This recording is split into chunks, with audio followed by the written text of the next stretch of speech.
Hooray! Art with us! Lucas Cranach the Elder was a German Renaissance painter and printmaker in woodcut and engraving. He was court painter to the Electors of Saxony for most of his career, and is known for his portraits, both of German princes and those of the leaders of the Protestant Reformation, whose cause he embraced with enthusiasm. He was a close friend of Martin Luther. Cranach also painted religious subjects, first in the Catholic tradition, and later trying to find new ways of conveying Lutheran religious concerns in art. He continued throughout his career to paint nude subjects drawn from mythology and religion. Cranach had a large workshop and many of his works exist in different versions. His son Lucas Cranach the Younger and others continued to create versions of his father's works for decades after his death. He has been considered the most successful German artist of his time. Early and personal life. He was born at Kronach in Upper Franconia, probably in 1472. His exact date of birth is unknown. He learned the art of drawing from his father Hans Mahler. His mother, with surname Hubner, died in 1491. Later, the name of his birthplace was used for his surname, another custom of the times. How Cranach was trained is not known, but it was probably with local South German masters, as with his contemporary Matthias Grunewald, who worked at Bamberg and Aschaffenburg. There are also suggestions that Cranach spent some time in Vienna around 1500.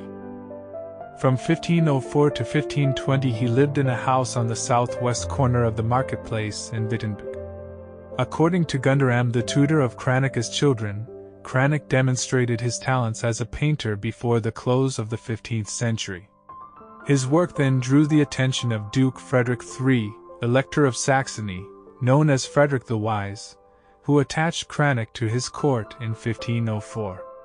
The records of Wittenberg confirm Gunderam's statement to this extent, that Cranach's name appears for the first time in the public accounts on the June 24, 1504, when he drew 50 gulden for the salary of half a year, as picture ducalis. The Duke's painter, Cranach was to remain in the service of the Elector and his successors for the rest of his life, although he was able to undertake other work. Cranach married Barbara Brangbeyer, the daughter of a burgher of Gotha and also born there. She died at Wittenberg on December 26, 1540. Cranach later owned a house at Gotha, but most likely he got to know Barbara near Wittenberg, where her family also owned a house, which later also belonged to Cranach. Cranach had two sons, both artists, Hans Cranach, whose life is obscure and who died in Bologna in 1537, and Lucas Cranach the Younger, born in 1515, who died in 1586. He also had three daughters. One of them was Barbara Cranach, who died in 1569, married Christian Bruck, and was an ancestor of Johann Wolfgang von Goethe. His granddaughter married Polycarp Leser the Elder, thus making him an ancestor of the Polycarp Leser family of theologians. Career. The first evidence of Cranach's skill as an artist comes in a picture dated 1504.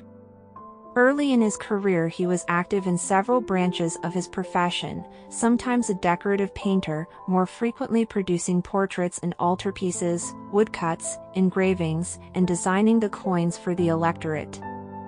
Early in the days of his official employment he startled his master's courtiers by the realism with which he painted still life, game and antlers on the walls of the country palaces at Coburg and Locha. His pictures of deer and wild boar were considered striking, and the Duke fostered his passion for this form of art by taking him out to the hunting field, where he sketched his Grace running the stag, or Duke John sticking a boar. Before 1508 he had painted several altarpieces for the castle church at Wittenberg in competition with Albrecht Dürer, Hans Bergmair and others. The Duke and his brother John were portrayed in various attitudes, and a number of his best woodcuts and copper plates were published. In 1509 Cranach went to the Netherlands and painted the Emperor Maximilian and the boy who afterwards became Emperor Charles V. Until 1508 Cranach signed his works with his initials. In that year the Elector gave him the winged snake as an emblem, or kleinod, which superseded the initials on his pictures after that date. Cranach was the court painter from 1505 to 1550 to the Electors of Saxony in Wittenberg, an area in the heart of the emerging Protestant faith. His patrons were powerful supporters of Martin Luther, and Cranach used his art as a symbol of the new faith. Cranach made numerous portraits of Luther, and provided woodcut illustrations for Luther's German translation of the Bible. Somewhat later the Duke conferred on him the monopoly of the sale of medicines at Wittenberg, and a printer's patent with exclusive privileges as to copyright in Bibles. Cranach's presses were used by Martin Luther. His apothecary's shop was open for centuries, and was only lost by fire in 1871. Cranach, like his patron, was friendly with the Protestant reformers at a very early stage, yet it is difficult to fix the time of his first meeting with Martin Luther.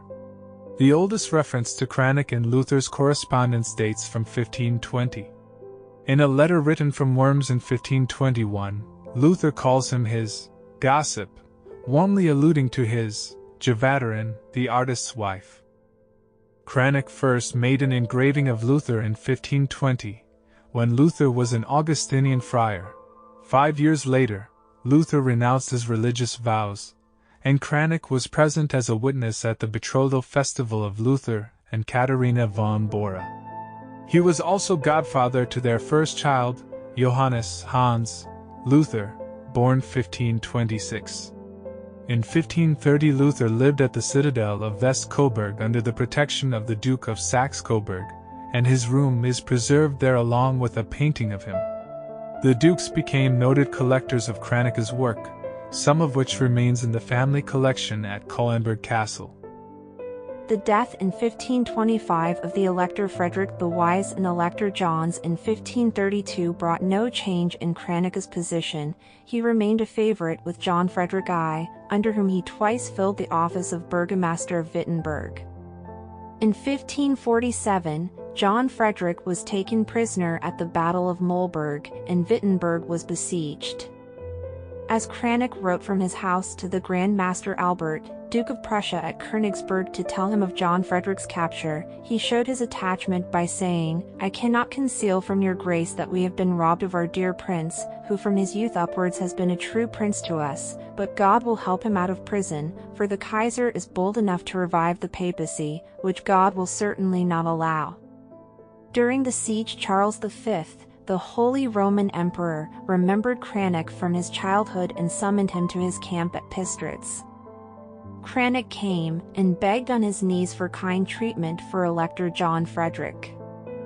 3 years afterward, when all the dignitaries of the empire met at Augsburg to receive commands from the emperor, and Titian came at Charles's bidding to paint King Philip II of Spain, John Frederick asked Cranach to visit the city, and here for a few months he stayed in the household of the captive elector, whom he afterward accompanied home in 1552. Death and veneration. He died at age 81 on October 16, 1553, at Weimar, where the house in which he lived still stands in the marketplace. He was buried in the Jakobsfriedhof in Weimar. The Lutheran Church remembers Cranach as a great Christian on April 6 along with Dürer, and possibly Grunewald or Bergmer. Works and art. The oldest extant picture by Cranach is the Rest of the Virgin during the flight into Egypt, of 1504.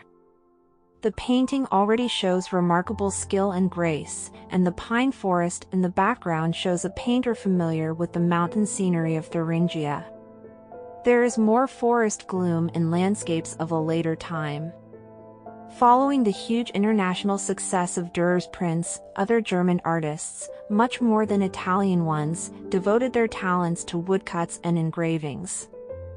This accounts for the comparative unproductiveness as painters of Albrecht Dürer and Hans Holbein the Younger, and also may explain why Cranach was not especially skilled at handling color, light, and shade. Constant attention to contour and to black and white, as an engraver, seems to have affected his sight, and he often outlined shapes in black rather than employing modeling and chiaroscuro.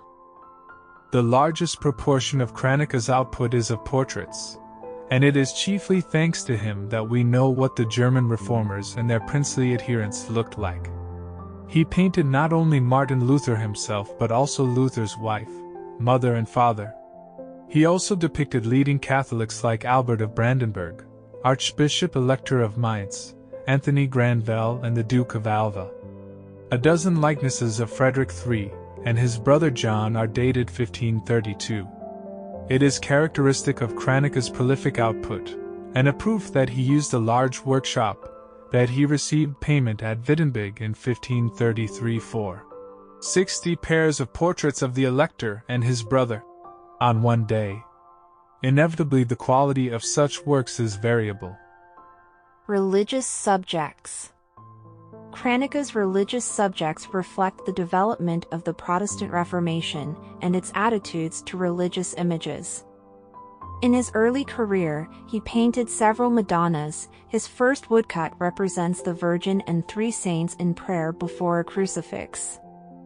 Later on, he painted the marriage of Saint Catherine, a series of martyrdoms, and scenes from the Passion. After 1517, he occasionally illustrated the old subjects, but he also gave expression to some of the thoughts of the reformers, although his portraits of reformers were more common than paintings of religious scenes. In a picture of 1518, where a dying man offers his soul to God, his body to earth, and his worldly goods to his relations, the soul rises to meet the Trinity in heaven, and salvation is clearly shown to depend on faith and not on good works. Other works of this period deal with sin and divine grace. One shows Adam sitting between John the Baptist and a prophet at the foot of a tree. To the left, God produces the tables of the law, Adam and Eve taste the forbidden fruit, the serpent raises its head, and punishment manifests in the shape of death and the realm of Satan. To the right, the conception, crucifixion and resurrection symbolize redemption, and this is duly impressed on Adam by John the Baptist. There are two examples of this composition in the galleries of Gotha and Prague, both of them dated 1529. His workshop made an altarpiece with a crucifixion scene in the center, which is now in the Kreuzkirche, Hanover. Towards the end of his life, after Luther's initial hostility to large public religious images had softened, Cranach painted a number of Lutheran altarpieces, of the Last Supper and other subjects, in which Christ was shown in a traditional manner, including a halo, but the apostles, without halos, were portraits of leading reformers.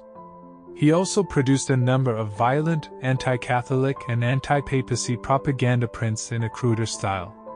His best-known work in this vein was a series of prints for the pamphlet Passional Christi und Antichristi, where scenes from the Passion of Christ were matched by a print mocking practices of the Catholic clergy, so that Christ driving the money changers from the temple was matched by the Pope, or Antichrist, signing indulgences over a table spread with cash.